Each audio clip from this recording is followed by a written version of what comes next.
I'm wondering if I've accidentally got a bit of a twist in my gliders, because the original metal was nice and shouldn't be making that noise. I need two hands to do this, but it's like it's got a bit of a twist, like it's not lying flat. You can hear it rattling, can't you? And I think this is because, see this one which hasn't been used, I think it's because I've been bashing them into one another without springs on the ends, and I suspect that's why professionals actually do have springs on the end and cushions to stop them bashing into one another, even when they're much better engineered than these obviously are. This is just standard aluminium angle. But yeah, I'm not sure.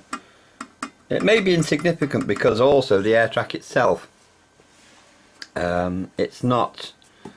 It's only plastic drain pipe, and you can see the other problem we have looking down it like that. If that isn't exactly at 45-degree angle and that's at 45-degree angle, then the track can lie on it. You know, it might be like that or like that, and in which case one end's digging in and the other, and you can see where that's been happening, where we've got lines off the edge where it's rubbed. Although in fairness, I should also point out the other reason why that's happening is because these surfaces aren't completely flat.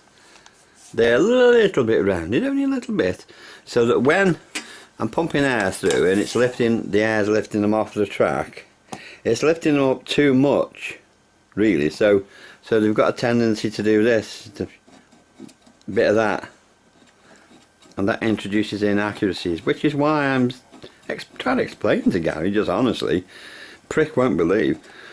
I'm just trying to explain that it isn't a perfect system. This isn't ideal. It's just the best I can do, you know, without spending tons of money, because I don't have tons of money. He wants to badmouth me and pretend I've got tons of money just because I've offered Lance Bradshaw £100, say, towards if it helped him to go and visit Gary, and now Gary's threatened to kill Lance Bradshaw and kill me.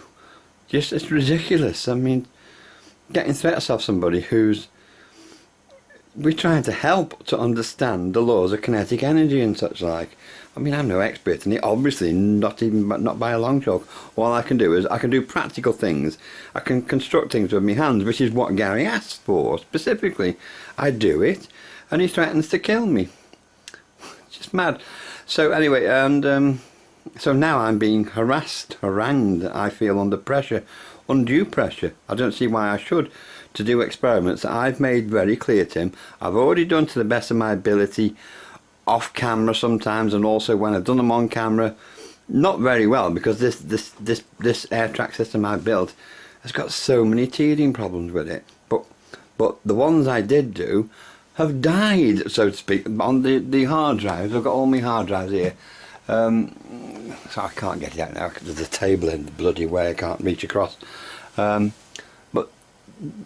do we really have to show Gary the hard drive that's died? And so I've lost, you know, a lot of information off there, a lot of science experiments and such like. But hopefully I might be able to rescue them. But he seems to think I'm trying to hide something. Well, I don't think he really thinks I'm trying to hide something.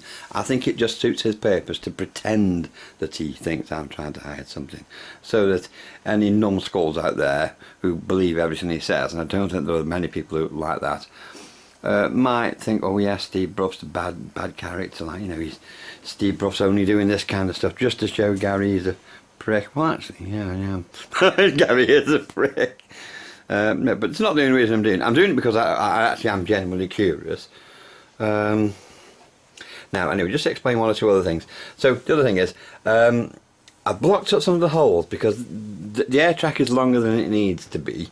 And when you have all the holes open, it's not as powerful because the vacuum cleaner that supplies it there, it can't quite supply enough air to keep them all afloat. When I first built it, it seemed fine. I could float one of these from one end to the other and bounce back again. And but when I actually came to use it, you know, not just messing about, I found that these kept getting jammed on the track somewhere, and I couldn't figure out whether, oh yeah, or sometimes the track wouldn't be quite level. It'll be higher this end or too high that end, and so I've been trying to make adjustments, like sticking things underneath to try and lift it this end, and the other end I've got it sort of on this adjuster where it's pressing against the floor and lifting this end up, but then I found out it appears to be bowed in the middle. I can't remember whether it's bowed downwards or bowed upwards, whatever. It's banana shaped. I don't mean literally banana shaped, but it's, I mean, we're talking about, you know, fractions of a millimetre probably, but it's enough with an Airtrack to find that when you put the thing on, it slowly starts drifting that way, or slowly starts drifting that way. And sometimes, if you're not careful, you find from this side it might be drifting that way, but you put it that way and it starts drifting that way, which makes you think, ah, it's bowed in the middle then. Yeah, it must be bowed banana shaped like that, mustn't it? Because I've never had it where they migrate to the middle and stay in the middle. No, they either float to that end or they float to the other end. And either case is no good, is it really? I'm running out of camera time on this, battery time. I need to stop and I need to get the charger. Right, I now have my charger plugged in. Now, to continue where I left off. Now, in fairness to myself, the Arbor Scientific video where they were selling, you know, cheap Airtracks really, theirs wasn't absolutely level. Either it wasn't absolutely level, or when that woman let go of when she let go of one of the gliders, she must have actually set it moving that way, because it was floating that way. Well, not that speed. It was floating that way about that kind of speed, wasn't it? And by the time the other one came back and hit it, it had moved quite a significant distance. It had quite a significant... I did a calculation at the time, but I can't remember it now. Again, that's something else that's lost off the other hard drive, onto the hard drive that died. But yeah, it massively altered the results of the experiment as far as I was concerned. So I'm not going to knock myself too much. The fact that my homemade one cost about 10 quid. Well, that cost £6 for the... I couldn't believe how cheap it is. Plastic drain pipe, square plastic drain pipe. And this was about £7 for a metre length of that. The drills cost about £7 to drill all the holes. And anyway, getting on with things. Now, the light gates, the homemade light gates, I'm going to temporarily abandon those because Gary and Mindless Marbles and possibly other people seem to have managed to make good estimations of the speed, the velocity of the gliders just by going off the, you know, the tape markings. So long as I'm positioning the camera reasonably well where you can see the tape markings, and I'm not sure where to put the camera really, it's going to be suck it and see, innit? Just make a start and see how we get on. So I'll just do the experiment, and that way we can do the same calculations as Walter Lewin did, but we'll have to do them like longhand. We'll have to sort of like say count the inches. We'll have to sort of count the inches and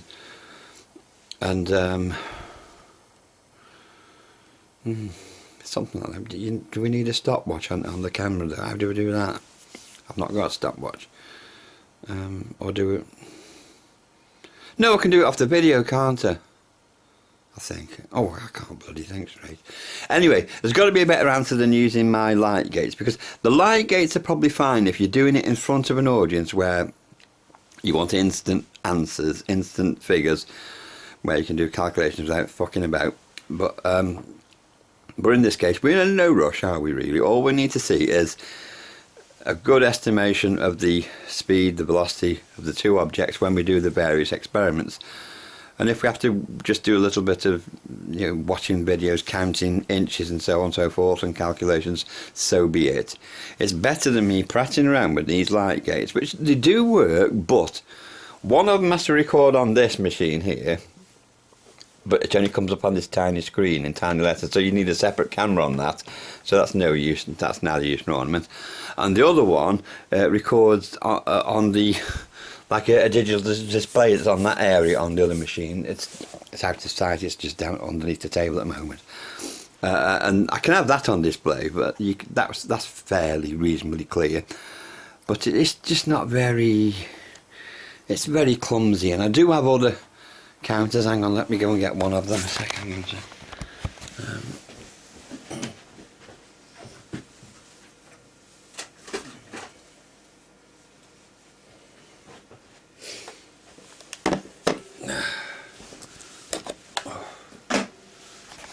See, this is another one.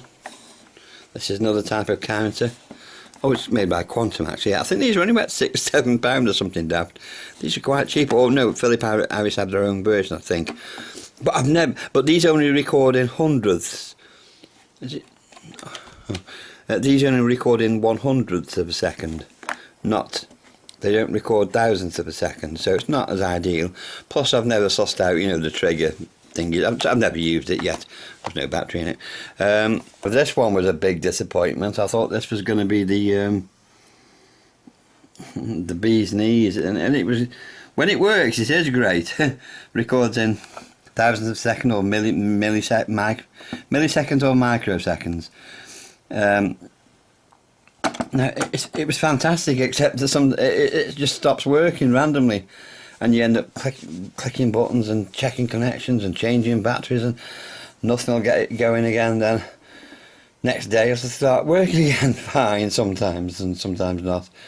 I opened it up. Well, you have to open it up to change the battery, but I was looking inside, but you know, it's too much effort to sort of actually start taking the damn thing to bits. And when I wouldn't be in any position to mend it, but he's cost about £200 new, and I paid 50 quid for it off eBay, so I think I was cheated a bit there. Now it's 1:30 in the morning near enough, and I'm a bit apprehensive about switching the vacuum cleaner on at this time. Is it even plugged in? No, it's not plugged in, but, because of the neighbours. Perhaps I should leave it till tomorrow, but the trouble is, I'd like to do it now while the mood's on me, you know. Right, look Gary, I'm not going to film this every fucking time, right, but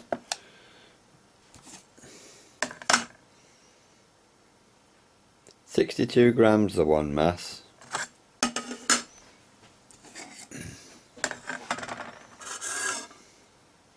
120 grams the two mass, so this needs a bit of weight adding, doesn't it? Yeah, okay, just double check. 61 grams this time, so it must be kind of on the cusp now. When it switch it on and off again, just to pardon me, make sure. See 62 again now. 62. How the fuck does that happen?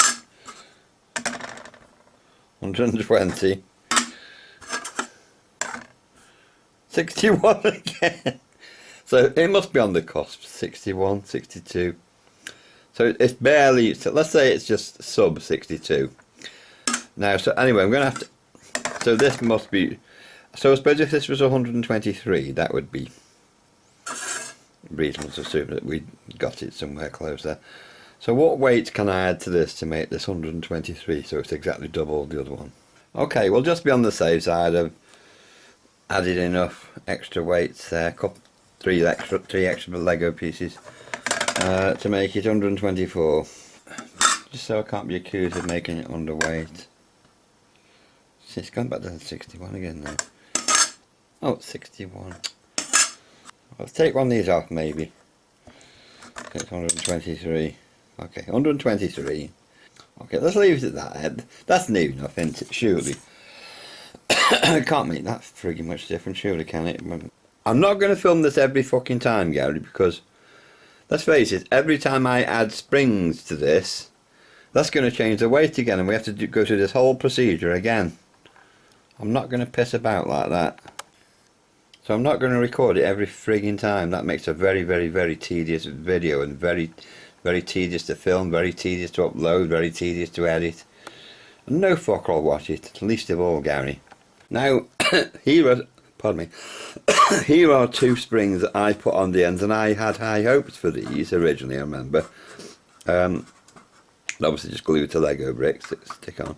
But I have to put some, but I usually have to put some weight behind them, because if I don't put something else behind them, they break off. So they need a little bit more substantial holding on. So a bit something like that.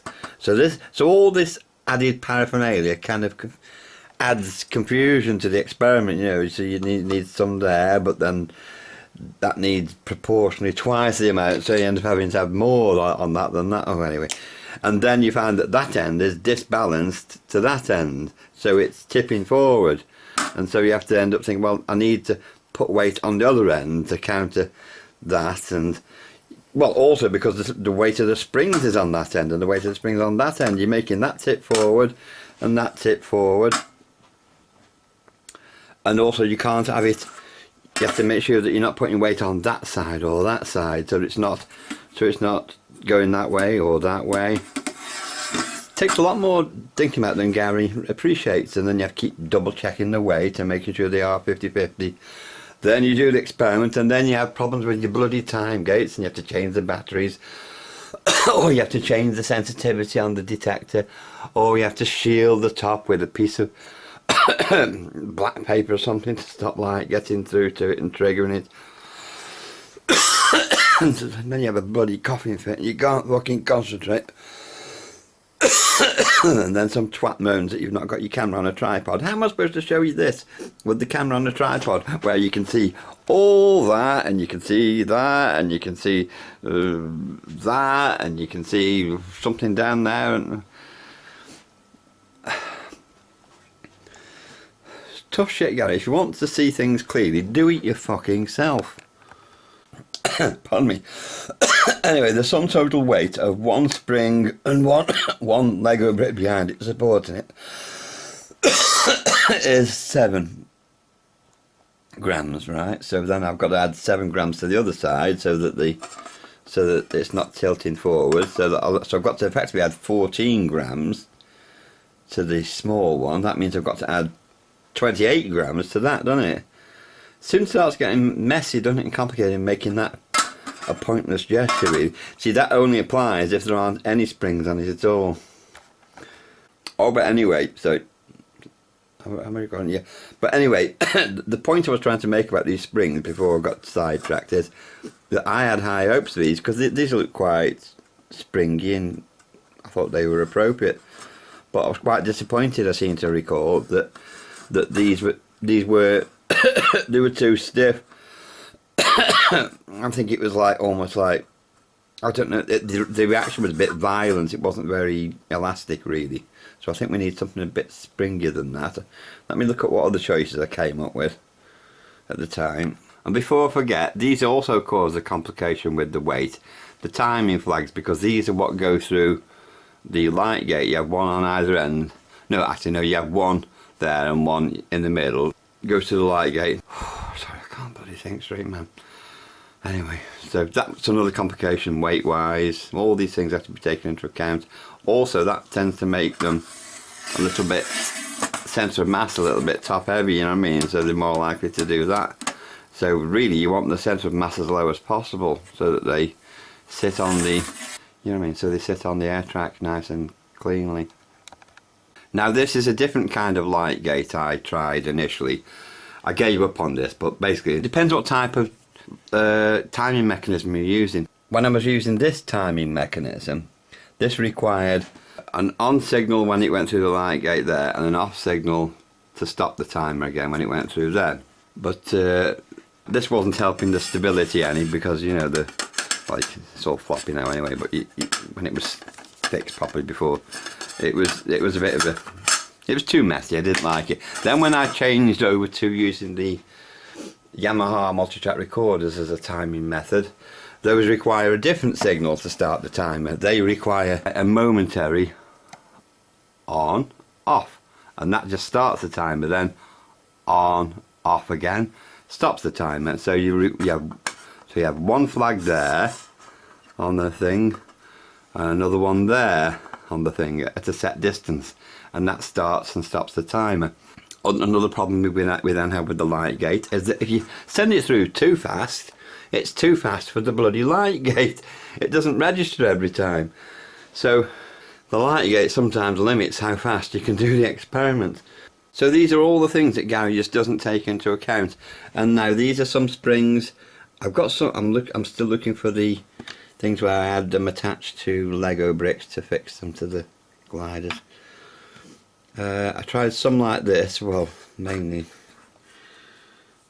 like that type of spring, and again those were just too stiff, too solid, too unspringy to really do the job well, but I'll find those in a minute. It's probably buried inside this box somewhere, and I thought it was in here. I did try some of these type of springs, but these are these are more expensive, those aircraft, aviation type grade springs, and I'm a bit reluctant to chop these in half to make two shorter springs, but I might have to make it for practical reasons. But I think these are the only ones I had any joy out of, because these really are properly springy, to make a proper elastic collision. I suppose I need to buy a box load of good springs, but it does get an expensive hobby, eventually, and like I say, it's not really my hobby. I'm only doing it out of, a bit of curiosity, and also to check whether Gary's ever been right about anything on this topic yet. I sometimes think he is, and I sometimes think he's not. Well, I mainly think he's not, but every now and again I think, I think he's got a good point there, and then I go through it, and 4 days later I realise, no, he's not. I'm getting sucked into his mad world. Now, this is something I did want to show Gary, because I do think this this went a little bit of way to supporting his case, only a little bit though, but I still wanted to show him because this contains, so I'll just press it and you see I put the springs inside this container, right, and I use weights. I put weights on there and marked off 1 penny, 2 pennies, 3 pennies, 4 pennies, the weights on there. So this proving that this works, that this does work quite linearly as a spring balance, as a spring, as a means of weighing the weight, the mass of pennies. So 1 penny compressed it that much, and then another penny compressed it that much, and another that much, and another that much. In other words, it wasn't getting progressively harder to compress. And yet, when I used this in the experiment where we compress the 2 mass versus the 1 mass hitting this, the 1 mass only compressed it 20% more than the 2 mass. And to my way of thinking, it should have been either double or 50%, I'm a bit unsure. But 20% didn't seem enough, and that's why I checked whether or not this was working linearly, and it appears that it is working linearly. Anyway, that's an argument that supports Gary's case, really, but to a certain degree. Not totally, because the 1 mass object was still nevertheless compressing this more. It just wasn't compressing it as much as we would have ordinarily expected if the kinetic energy formula is correct. And that's why I started wondering, what if the kinetic energy formula was a bit different than it actually is? But I lack the mathematical skills to deduce what that formula would be. But besides that, other aspects of the kinetic energy formula do play out perfectly well. So this is just a bit of a freak result, which makes me wonder, is the flaw in my experiment, is the flaw in my Airtrack? Where these, I find that the gliders aren't riding as smoothly as they should. So are we losing energy because of that? Because it's not a precision device. Obviously it's not. It's a piece of plastic drain pipe. For fuck's sake. I'm just doing my best. I've only followed the instructions that were on a teacher's website, how to make an Airtrack on the cheap. Because we can't all afford 500 quid or dollars or 1,000 or 3,000, because they're various prices, proper Airtracks are. But I think we do really ideally need a proper Airtrack. And we all know a certain individual, a good person, is currently saving up to buy one, so that we won't have to wait that long to see experiments done by someone who understands what arguments Gary wants settled, and will obviously do those experiments in a much more reliable way than I am able to. I'm doing my best, but there's a limit to what one man can do, and it doesn't help when we've got an intransigent, stupid, belligerent idiot like Gary, who only wants to pick fights and only wants to sort of throw mud at people. He isn't interested in cooperating on these projects. He's a troublemaker, he's an arsehole. This is where all your time goes, trying to do these experiments, finding all the bits, making all the bits, and I can't for the love of the money find the original smaller springs than this that I had. And what I would ideally like to do is make some of those curly, those kind of round springs that go on the end, like that, but they're like spring steel tape, aren't they? A bit like the ones you get in tape measures. And those seem to make really good, springs on the end of these things, don't they? I think, aren't those like the ones Arbor Scientific use? I seem to recall. I need to check again. Anyway, that's not usual. That was just to remind me of the idea. So this is where all your time goes, though, looking for this stuff and trying to build this stuff. And if you can't afford to buy the stuff new, then half your day goes, or several days go, just trying to develop ideas, doing things on the cheap, acquiring Lego and finding out which bits work and finding a glue that'll actually hold the Lego on and won't keep breaking up every time it gets a bit of a knock. But of course, Gary, the most bone-addled person on the planet, loves to tell us how this is easy and I could do 100 experiments in a day. Yeah, and that's why he doesn't even do one in a year, not even in 4 years. I thought I was recording.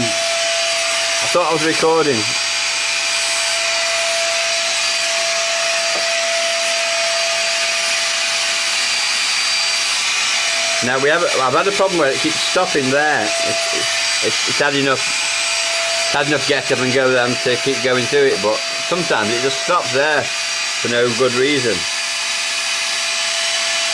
It's not doing it now,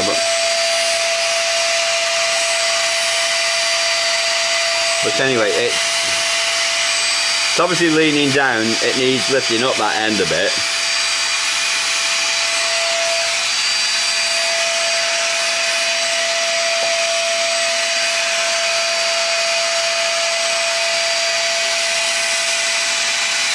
There we go. Why does it keep stopping there? That's what I need to know. And I've just move my light gate thing.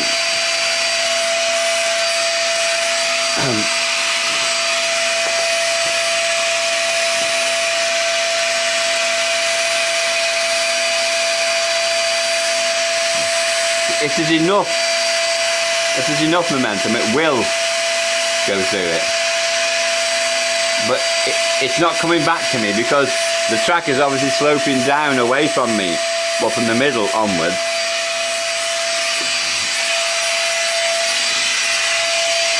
All these holes are blocked off to try and increase the strength.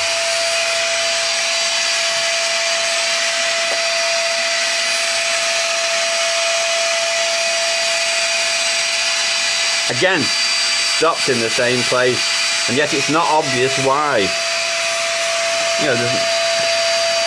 It stops around at number 7, but it's not obvious why. There's nothing obvious about this place. Looking out from the other side, where is it? Right.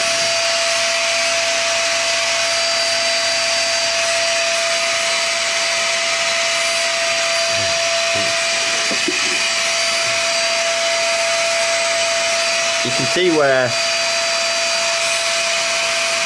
because it's not stable that way, the edge is rubbing against it, and I've tried shaving these down flat with a blade, but it doesn't help. But then again, even where it does run smoothly, you still have that line.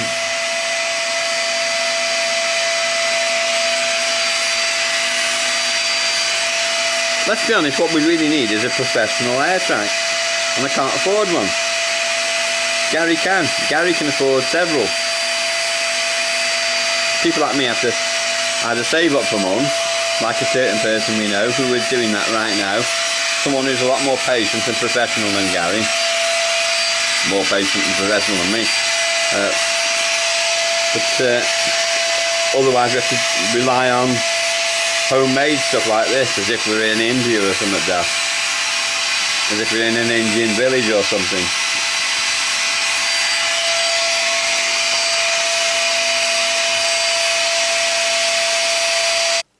Right, I'm getting a bit desperate how I can make any progress. So let me try the 2 mass, see if that sticks at the same place as well. Okay.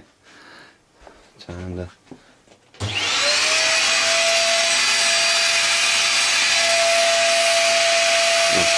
that's just jammed against that tape there.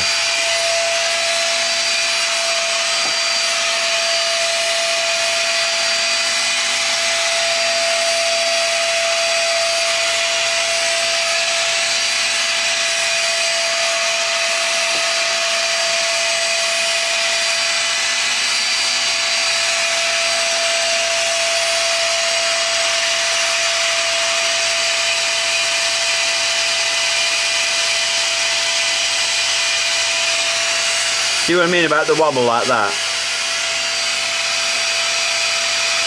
Because it's riding, the cushion of air is too thick really, it's riding on too much air.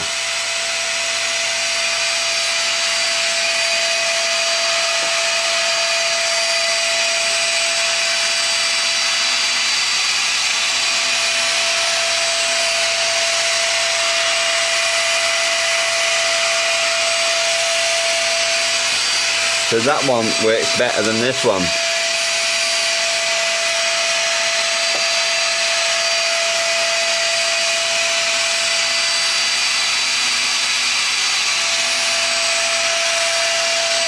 See, this one's losing. That lost momentum there, didn't it? Lost velocity, I mean.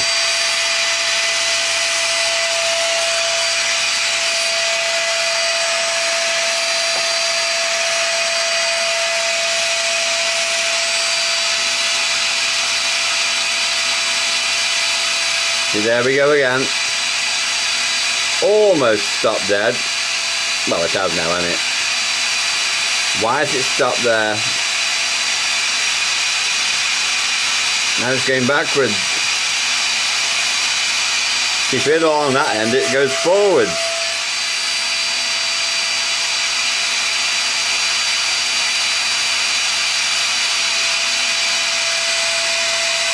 I wish I knew what the problem was.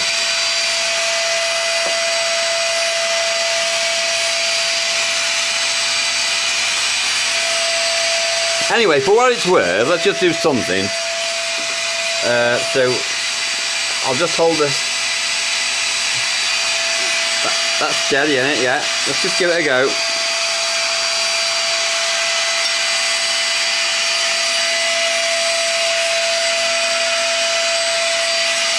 Again. Put that there. Hold that steady.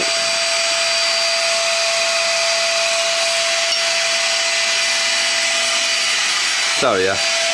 I need to learn how to film this.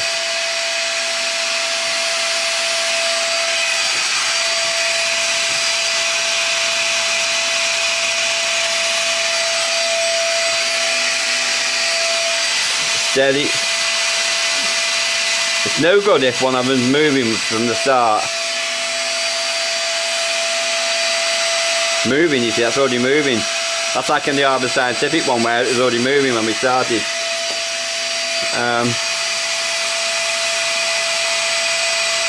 Stay. Oh, it's moving. Stop moving, little bastard. Go. No. Sorry, I'll eventually get a system together. Stop.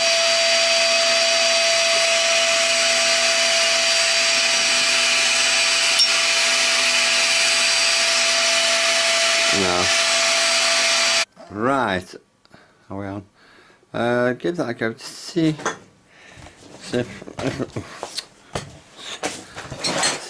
Gary complains about him having restricted space. He wants to try doing this in a British house. British council house. Right, so I'll give that a go if I can sneak past without knocking it again. Leave it record. Are we recording? Yes, okay. There we go. See what we can do anyway. So we've got no springs on at the moment. I have no idea. This isn't going to be perfect, it's just a try.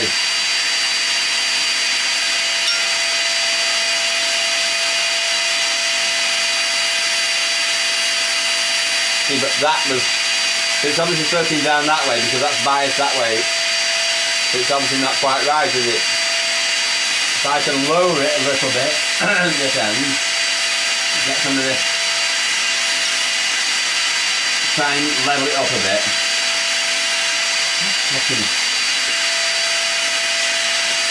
That'll be better. Now it's going that way.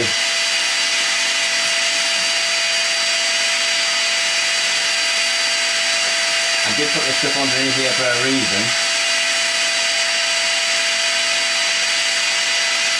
Still going that way.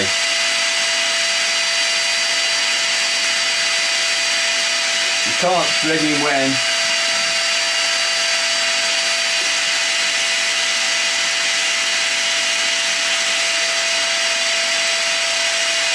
That's okay. That's as okay as it's going to be. Now this end okay. That's not too bad either. Try. I'll put that on the 55 mark there. Try and hold it steady. Steady. Stay. Stay.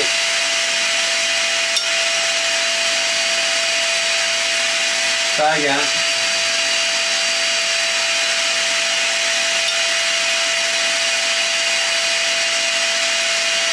I don't know if this is any use to you. Again.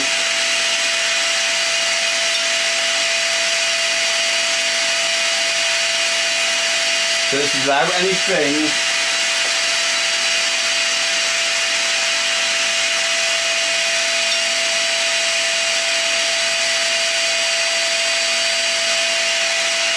I'll try a harder one.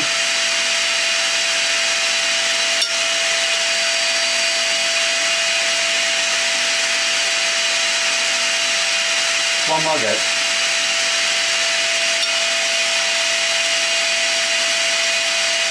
I mean, that looks approximately, just looking at it by eye, what Waterloo is getting. Now I'll just pause the camera a minute while I put some springs on here, save wasting camera time. Right, the camera's not likely to pick it up, but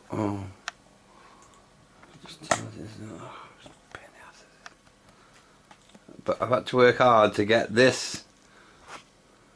Don't fall off camera. Get this to 148, that mass, balance either side because of the weight of the spring that end, so it's balanced, you know, not tipping forward. 147 now, let's keep on. 448, because this was weighing 74 with its spring and balance on it. Yeah, 74, can you see?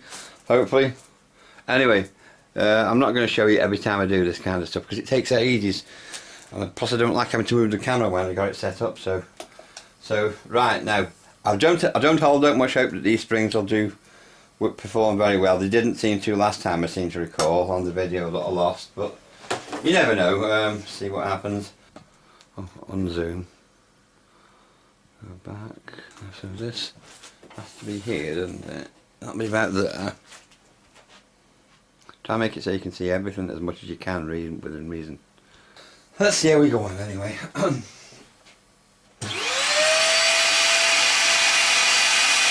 still floating. Right. So I'll put this back on 55 there, that edge.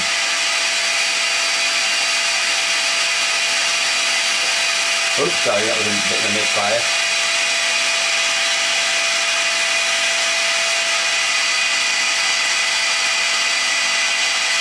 And you there and try again.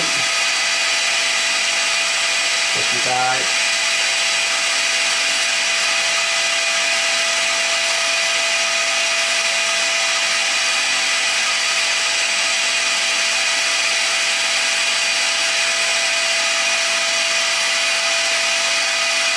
Okay, I'm not sure. Not sure what to make out of that. I'm going to see if I can get a bit more light on the matter. Right, I borrowed my friend's camera that she uses for making Facebook modelling pictures and such like. She's a good egg. Very bright light. You can see the kind of thing we're talking about. She puts her iPhone in there and then does all her shots. Girls today. So she lent me this so I could try and get some better recordings, because she knows what a prick Gary is. And Gary really is like one of those bosses who doesn't pay his workers but bullies them around into doing whatever he wants on the basis that they'll be paid next week, next month, next year. Fuck off. Right, let's see how we go on here. See if this is any better. Right.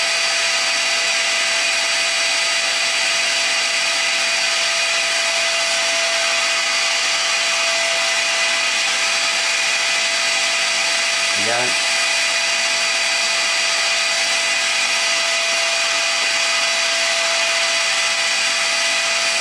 Quite slow.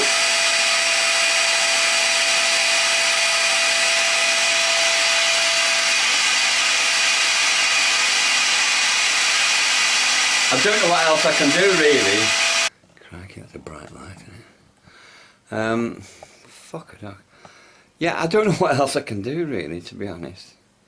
Yeah, I don't know what else I can do for the moment. I need to stop and review and just check whether doing it without light gates and just going off the tape measures works at all, whether the camera angle is sufficiently good, whether the resolution is sufficiently good.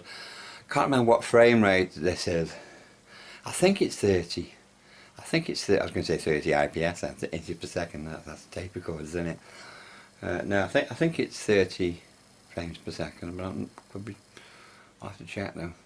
I think it might get changed down to 25 on the editor, so I'll have to alter the settings if that's it, or somewhere else. Anyway, time will tell. Okay, I'll leave it at that for now and have a look what this is looking like. Then I can consider some other experiments on this and try and resolve this garbage once and for all.